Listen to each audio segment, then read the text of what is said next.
Now, we are racing toward the end of our show. And as you know, and you already gave a heads up, that I'm going to ask you a story about grace. And Professor Vorenberg, share the story about grace and President Lincoln that you want to tell us about.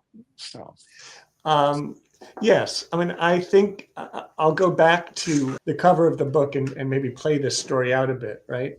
So the cover of my book is a painting done from 1868, so 3 years after Appomattox, by a painter whose name is George P.A. Healy. And the painting is called The Peacemakers.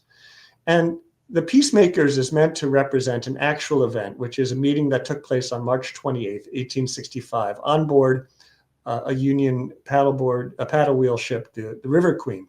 And Lincoln meets with Ulysses Grant, William Tecumseh Sherman, David Dixon Porter is the admiral. So it's basically the major commanders of the area, and to discuss surrender. And as I said earlier, his major message is to let them up easy. What he says is let them up easy. And that's a term from wrestling, where the idea is once you've got your victory, both sides sort of know who won, who lost, and you stand up and you basically show grace to the defeated person. You shake hands.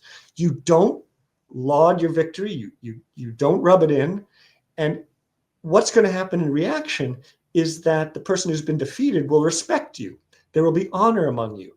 Lincoln is drawing this from his experience as a young man on the frontier in Illinois, when this is exactly how he sort of won his way into the hearts of the community, especially the tough guys who were in the community, by wrestling them and behaving this way, beating them, but not just beating them, but then letting them up easy.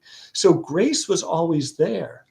And in this painting, the painter captures that because there's no dialogue in the painting. But the way to capture it is when you look behind Lincoln's shoulder, what do you see, right? You see a rainbow through the window. And the rainbow is meant to convey, right? This, we are moving, or we've arrived at a time of grace, at a time of peace. And so he's conveying Lincoln's words through the image of a rainbow.